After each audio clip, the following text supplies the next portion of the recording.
Baik, Assalamualaikum warahmatullahi wabarakatuh. Wah, Pemirsa channel TV Budiman, insya Allah pada hari ini kita akan bahas satu topik yang sedang hangat diperbincangkan di media massa nasional seputar perekonomian negara kita. Tentunya perekonomian Indonesia. Kita bahas dalam pandangan Islam tentang pasar beras dunia kacau, bagaimana Indonesia.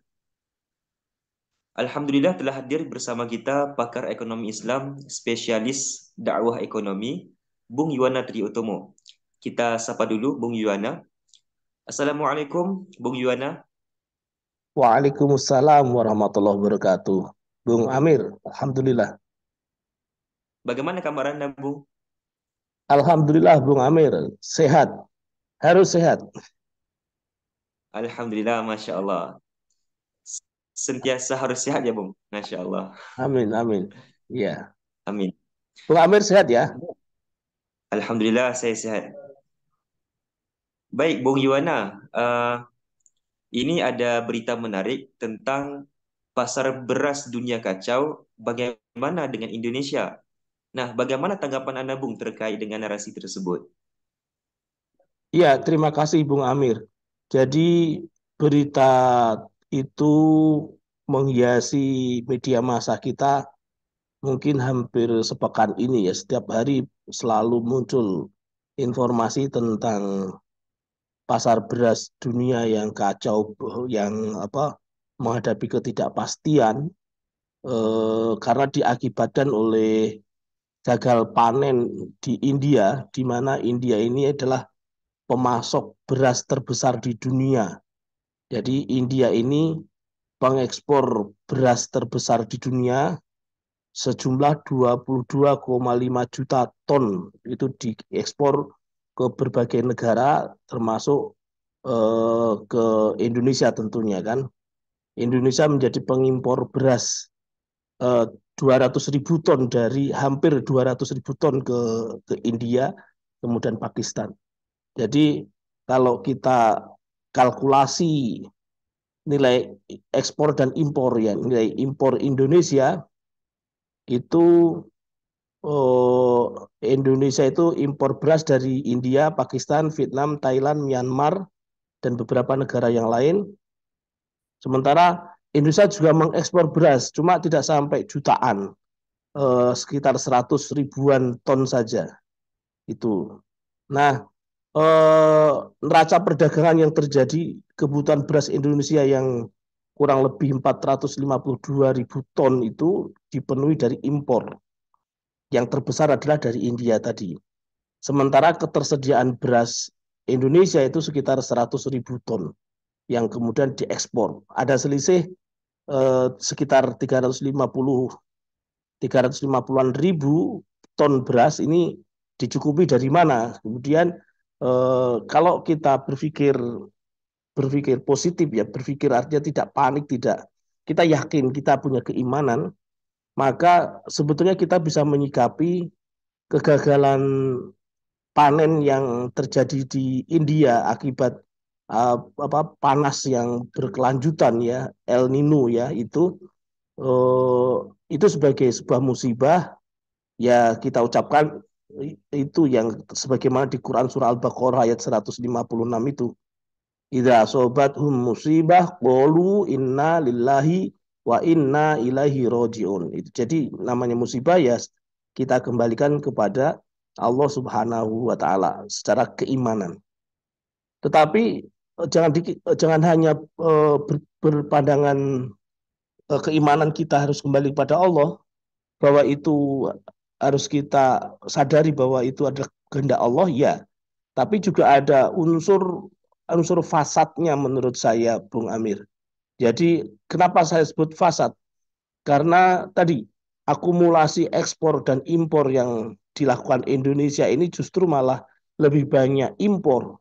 Sementara petani-petani dalam negeri, petani-petani Indonesia, petani-petani lokal itu pertanian mereka juga butuh dihargai, itu butuh di apa maksudnya butuh butuh diperhatikan oleh pemerintah.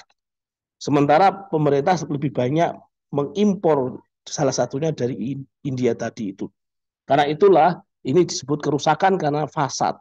Jadi kerusakan yang muncul ini karena ulah tangan manusia disebabkan oleh kapitalisme yang diterapkan di negeri ini. Itu. Nah, kalau kita lihat angka-angka tadi itu jelas sekali nilai impor beras itu jauh lebih besar dibanding nilai ekspor. Padahal nilai ekspor itu dari petani-petani lokal yang ada di Indonesia. Makanya kemudian petani-petani itu tidak mendapatkan tidak mendapatkan kesejahteraan karena beras mereka kalah dibanding dengan beras impor. Padahal jelas sekali petani itu adalah warga negara kita sendiri, bukan warga asing begitu. Karena itulah Bung Amir, ini fasad karena menjadikan kapitalisme sebagai sistem yang diterapkan di tengah-tengah kehidupan kita. Padahal kita tahu kapitalisme itu dengan pasar bebasnya menjadikan persaingan yang tentu di pasar Miko kita pasti akan kalah dengan impor itu. Makanya ketika India gagal ekspor beras, gagal panen, itu saatnya kita untuk bermuhasabah diri, untuk merenung, untuk kembali kepada Allah. Petani Indonesia yang sekarang ini dalam belenggu pasar bebas, kemudian diperhatikan, riayah, dikasih kesejahteraan agar lepas dari belenggu pasar bebas itu untuk memproduksi pertaniannya, berasnya itu dengan sebaik mungkin, bisa mengatasi ancaman pasar bebas itu dengan otomatis dengan ketahanan pangan nasional itu akan muncul karena ekonomi Islam yang diterapkan di tengah-tengah masyarakat kita. Misal dalam konteks pertanian, misalnya hukum-hukum tanah itu diberlakukan seperti syariat Islam, sesuai dengan syariat Islam. Misalnya dengan mendorong produktivitas tanah, menghidupkan tanah mati, kemudian tidak boleh terlantarkan tanah sampai 3 tahun. Berapa banyak tanah-tanah yang terlantar, yang tidak dikelola itu, maka negara menyerahkan kepada orang lain yang siap mengelolanya. Dan termasuk larangan menyewakan tanah pertanian. Sementara dalam konteks hukum perdagangan, karena ini terkait ekspor impor beras, hukum perdagangan yang diberlakukan adalah hukum syariat terkait perdagangan luar negeri, di mana perdagangan luar negeri ini dalam kacamata Islam adalah asas perdagangan.